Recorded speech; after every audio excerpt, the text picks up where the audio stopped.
ఒక్కసారి కొమ్మూరి గోల్డ్ కి కాల్ చేయండి. తాకట్లో ఉన్న మీ బంగారాన్ని విడిపించి మార్కెట్ ప్రైస్ కి వాళ్ళు కొనుక్కుని మిగతా డబ్బులు మీకు ఇచ్చేస్తారు. రైట్, బ్రేకింగ్ న్యూస్ చూస్తున్నాం. మన టీవీ స్క్రీన్ పై తెలుగు బుల్లితెర ప్రేక్షకులకు ఆశు రెడ్డి గురించి ప్రత్యేకంగా చెప్పాల్సిన అవసరం లేదు. సో రియాలిటీ షోలు బిగ్ బాస్ ద్వారా గుర్తింపు తెచ్చుకున్న ఆశు రెడ్డి ఇప్పుడు మరోసారి వార్తలు నిలిచారు. ఈసారి ఆమెపై Hyderabad city central crime station లో భారీ ఆర్థిక మోసం కేసు నమోదైంది. ప్రేమ పెళ్లి పేరుతో నమ్మించి సుమారు 9,35,00,000 రూపాయల మేర ఆస్తులు నగదు కాజేసినట్లు ఒక సాఫ్ట్వేర్ ఇంజనీర్ కుటుంబం పోలీసులను ఆశ్రయించింది. లండన్లో పనిచేస్తున్న సాఫ్ట్వేర్ ఇంజనీర్ వైవి ధర్మేంద్రకు 2018లో ఆశు రెడ్డితో పరిచయం ఏర్పడింది. ఆ పరిచయం కాస్త ప్రేమగా మారింది. తాను సినిమాల్లో రాణించాలని ప్రయత్నిస్తున్నానని చెప్పి అతనికి దగ్గరైనట్టు తెలుస్తోంది. కొద్ది రోజులకే వీరి పరిచయం ప్రేమగా మారడం, సో పెళ్లి చేసుకుంటానని నమ్మించడంతో బాధితుడు వైవి ధర్మేంద్ర ఆమె అడిగినప్పుడల్లా డబ్బులు పంపినట్లు తెలిపాడు. 2018 నుంచి 2025 వరకు ఆశు రెడ్డి వివిధ రూపాల్లో దాదాపుగా 9 కోట్ల పై మాట తీసుకున్నట్టుగా ఆ బాధితులు చెప్తున్నారు. అలాగే 5 కిలోల బంగారంతో పాటుగా ధర్మేంద్ర పంపిన డబ్బుతో కారు, ఫ్లాటు కొనుగోలు చేసి తన పేరు మీద రిజిస్టర్ చేయించుకుందట ఆశు రెడ్డి. అలా అన్నీ కలిపి దాదాపుగా 9,35,00,000 మేర ఉంటాయని ఫిర్యాదులో ఆ యొక్క బాధితులు చెప్తున్నారు. అదనంగా ఆమె సోదరి ఆడబిడ్డ కట్నం కింద 50 లక్షలు తీసుకున్నారట పెళ్లి అవ్వకుండానే. బాధిత కుటుంబం పెళ్లి గురించి ఒత్తిడి చేయగా ఆశు నిరాకరించడంతో వాళ్ళు పోలీసులను ఆశ్రయించారు. హైదరాబాద్ సిసిఎస్ పోలీసులు కేసు నమోదు చేసి ఆశు రెడ్డి బ్యాంక్ ఖాతాలు, గత 7 ఏళ్ల కాలంలో ఆమె కొనుగోలు చేసిన ఆస్తుల వివరాలు ఆరా తీస్తున్నారు. సో ప్రాథమిక ఆధారాలు సేకరించిన తర్వాత ఆమెను విచారణకు పిలిచే అవకాశం ఉంది. ఇప్పటికే డ్రగ్స్ కేసు నిందితుడు కేపీ చౌదరి కాల్ లిస్ట్ వ్యవహారంలో ఆశు రెడ్డి పేరు వినపడగా ఆ తర్వాత ఆమె తనపై వస్తున్న ఆరోపణలను ఖండించారు. తాజాగా ఈ లవ్ అండ్ మనీ స్కామ్ ఆమె కెరీర్ను ఇబ్బందుల్లోకి నెట్టేలా కనిపిస్తోంది. సోషల్ మీడియాలో నిత్యం యాక్టివ్గా ఉండే ఆశు ఈ తాజా కేసుపై ఎలా స్పందిస్తారనుకుంటే ఆవిడ మాత్రం నాకు ఎలాంటి సంబంధం లేదు, సో ఈ కేసులో నన్ను ఇన్వాల్వ్ చేయకండి అని చెప్పి చాలా గట్టిగా ఆవిడ పోస్ట్ పెట్టడం జరిగింది. ఒకవేళ నా మీద ఏదైనా నా వ్యక్తిగత ప్రతిష్టను భంగం కలిగించేలాగా మీరు ఎవరన్నా పోస్టులు వీడియోలు చేసినట్లయితే నేను మిమ్మల్ని చట్టబద్ధంగా కూడా ఎదుర్కొంటానంటూ ఆవిడ ఒక పోస్ట్ చేసింది. కానీ దీంట్లో ఈ కేసులో ఈ లవ్ అండ్ స్కామ్ కేసులో కీలక విషయాలు వీళ్ళకి వస్తున్నాయి. 2018 నుంచి వీళ్ళిద్దరూ అయితే YV Dharmendra and Ashu Reddy so లండన్లో పరిచయం. దాని తర్వాత కొన్ని ఆర్థిక స్థితిగతులు సరిగ్గా లేకపోవడంతో ఆశు రెడ్డి ఇండియా రావడానికి చూసింది. ఆ టైంలో వైవి ధర్మేంద్ర పరిచయం అయ్యాడు. సో ఇద్దరి పరిచయం ప్రేమగా మారింది. దాని తర్వాత సో చట్టాపట్టాలు వేసుకొని బయట తిరిగారు, అంతా జరిగింది. సో అందరూ ఇంట్లో పెద్దలు కూడా ఒప్పుకున్నారు. సో అలాంటి సమయంలో నేను నా ఉన్నత చదువులు మానేస్తా, నా ఫ్యామిలీకి ఇబ్బంది అవుతుందంటే నాకు సినిమాల మీద ఇంట్రెస్ట్ ఉంది, సో సినిమాల్లో ప్రవేశిస్తా అని చెప్పి ఆవిడ చెప్పడంతో ధర్మేంద్ర కూడా ఓకే చెప్పాడు. దాని తర్వాత ఇండియా రావడం, ఆవిడ ప్రూవ్ చేసుకోవడం, కొన్ని షోస్ చేయడం కావచ్చు, అండ్ తర్వాత బిగ్ బాస్ కావచ్చు, సో కొన్ని మూవీస్ కావచ్చు, ఆర్జీవితో కలిసి ఇంటర్వ్యూ చేసినప్పుడు ఆవిడకి వచ్చిన ఫేమ్ కావచ్చు, సో కొన్ని సినిమాల్లో ఆవిడని ఒక హీరోయిన్గా చాలామంది చిత్రీకరించారు. అప్పుడు ఆవిడే చెప్పింది ఒక నిండు సభలో, ఆర్జీవి ముందే చెప్పారు ఆవిడ ఒక సభలో, ఒక pre release event I think, నన్ను హీరోయిన్ అని చెప్తే నాకు చాలా అసలు నమ్మలేకపోయాను నేనే, నన్ను ఈ స్టేజ్కి తీసుకొచ్చి కూర్చోబెట్టిన ఆర్జీవికి చాలా థ్యాంక్స్ అంటూ ఆవిడ చెప్పారు. ఒక డ్రగ్ పెడ్లో దొరికితే కేపీ చౌదరి అని చెప్పి ఆ కేసులో ఆవిడ ఆ కాల్ లిస్ట్లో ఆవిడ నెంబర్ రావడం కూడా అప్పట్లో సెన్సేషన్ క్రియేట్ చేసింది. సో ఎప్పుడైతే ఆర్జీవితో ఇంటర్వ్యూ, సో తన అందాలు తన పరువాలు కనిపించేలాగా తను చేసిన స్కిన్ షో ఇంట్లో చివాట్లు పెట్టాయని ఆశు రెడ్డి చెప్పింది.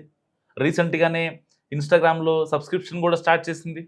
సో ఇలాంటి నేపథ్యంలో తనపై 9,35,00,000 కాజేసినట్లు సాఫ్ట్వేర్ ఇంజనీర్ ధర్మేంద్ర వాళ్ళ డాడీ సత్యనారాయణ, వైవి సత్యనారాయణ షేక్పేట్లో నివాసం ఉంటున్నారు. సో ఆయన చెప్పేదాని ప్రకారం వాళ్ళ కొడుకుని మోసం చేశారని చెప్తున్నారు.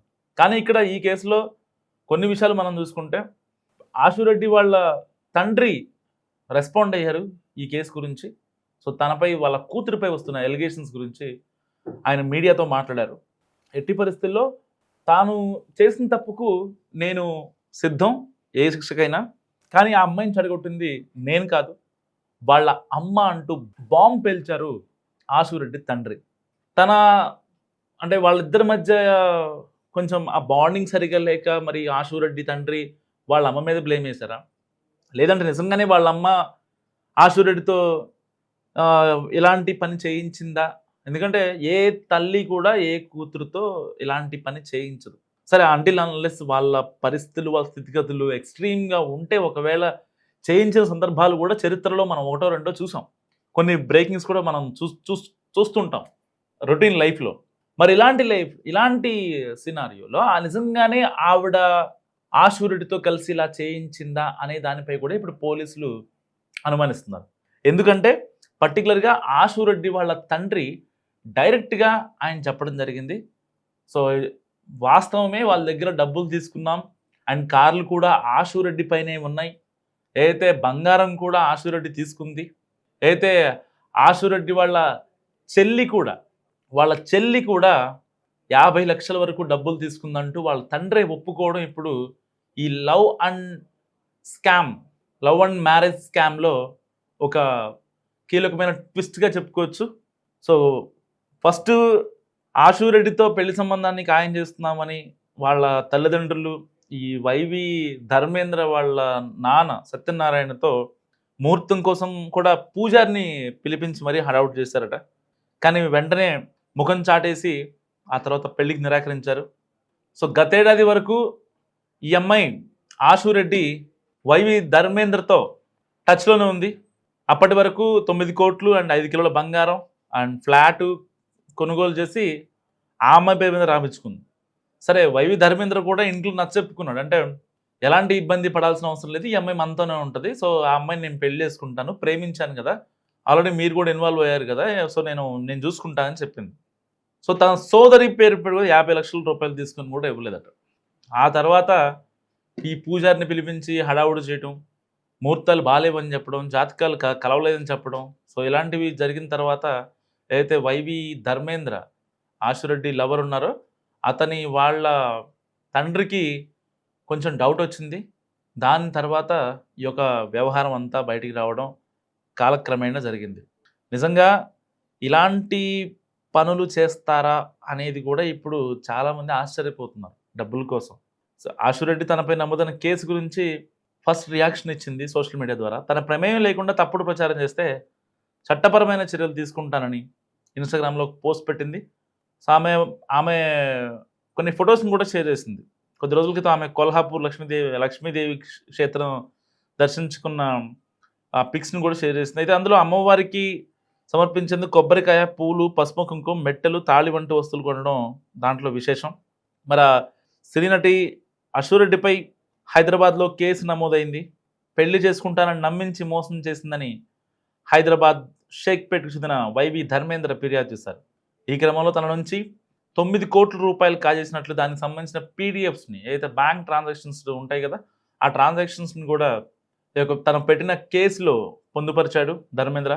2018లో ఇండియాకి వచ్చిన సమయంలో అయితే లండన్ నుంచి ఇండియాకి వచ్చిన సమయంలో ఆశురెడ్డి తనకు పరిచయం అయిందని కూడా చెప్పాడు. సో, ఇలాంటి నేపథ్యంలో అంటే ఇన్‌ఫ్లుయెన్సర్‌గా ఒక ఫేమ్ వస్తే ఎవరితోనైనా మాట్లాడొచ్చు, ఎవరినైనా సరే కన్విన్స్ చేయొచ్చు అనే ఒక ఇది నిజంగా చాలామంది ఇన్‌ఫ్లుయెన్సర్‌లు కావచ్చు, సో కాల్డ్ యాక్టర్స్ కావచ్చు, అప్‌కమింగ్ హీరోయిన్స్ కావచ్చు, ఎవరైనా సరే సమాజం మీద వాళ్ళకి కాస్తో కూస్తో గౌరవం ఉంటేనే వాళ్ళకు గౌరవప్రదమైన జీవితంలో బతకడానికి ఆస్కారం ఉంటది. మనం చూసుకోవచ్చు చాలామంది అప్పట్లో మహానటి నుంచి మొన్నటి సౌందర్య వరకు చాలామంది హీరోయిన్‌లు ఇటు టాలీవుడ్‌లో పర్టిక్యులర్‌గా టాలీవుడ్‌లో. సో, వాళ్ళెంత ఉన్నత స్థాయికి వెళ్ళినా వాళ్ళ విలువల్ని మర్చిపోలేదు. వాళ్ళ యొక్క హుందాతనాన్ని మర్చిపోలేదు. వాళ్ళ యొక్క క్యారెక్టర్‌ని మర్చిపోలేదు. సో, వాళ్ళు ఉండే విధానంలో వాళ్ళున్నారు కాబట్టే వాళ్ళకి అంత పేరుంది. సో, ఇవాళ యాక్టర్లు, ఇన్‌ఫ్లుయెన్సర్‌లు తమ పరువాలని, తమ అందాలని ఎరగా వేసి చేసినంత మాత్రాన వాళ్ళ లైఫ్‌లో హ్యాపీగా ఉండగలుగుతున్నారా? నిజంగా ఒక్క సినిమా చేసి లైఫ్ సెట్ అయిపోయే రోజులవి. కానీ ఇప్పుడు వాళ్ళ అందాలని వాళ్ళు ఎక్స్‌పోజింగ్ చేసినా సరే సినిమా ఛాన్స్‌లు అందనటువంటి పరిస్థితి. ఎంతవరకు వాళ్ళని ఒక యూజ్ అండ్ త్రో ఓటీపీ లాగా యూజ్ చేసుకొని వదిలేస్తున్నారు తప్ప, పలానా వాళ్ళు, పలానా హీరోయిను, పలానా సినిమాలు చేసి ఇంత స్థాయికి వెళ్ళింది అని ఒక హీరోయిన్ చూయించండి. అయితే అటు లేకపోతే ఇటు. సో అంటే కన్సిస్టెన్సీ వీళ్ళలో లేదు అండ్ ఇండస్ట్రీలో ఉన్న వ్యక్తుల్లో కొంతమందిలో లేదు. ఎంతవరకు వీళ్ళని వాడుకోవాలనే అనుకుంటారు. మళ్ళీ తర్వాత ఎవరో వచ్చి కాస్టింగ్ కౌచ్ అంటారు. అప్పుడు ఇలాంటివి మొత్తం బయటపడతా ఉంటాయి. అప్పటిదాకా వీళ్ళేం మాట్లాడరు. ఎందుకంటే వీళ్ళకి అవకాశాలు కావాలి. వీళ్ళకి స్క్రీన్ మీద కనిపించాలి. జనాల్ని మెస్మరైజ్ చేయాలి. తమ అందాలతో, తమ పరువాలతో నెటిజన్లని ఊపేయాలి. సో ఇదే నడుస్తుంది. ఈ సినారియో నడుస్తుంది. సో మరి నటి ఆశురెడ్డి గురించి మీరేమనుకుంటున్నారో మస్ట్‌గా కామెంట్ చేయండి. తను మరి ఆ తప్పు చేసిందా లేదా? మస్ట్‌గా కామెంట్ చేసి ప్రయత్నించండి.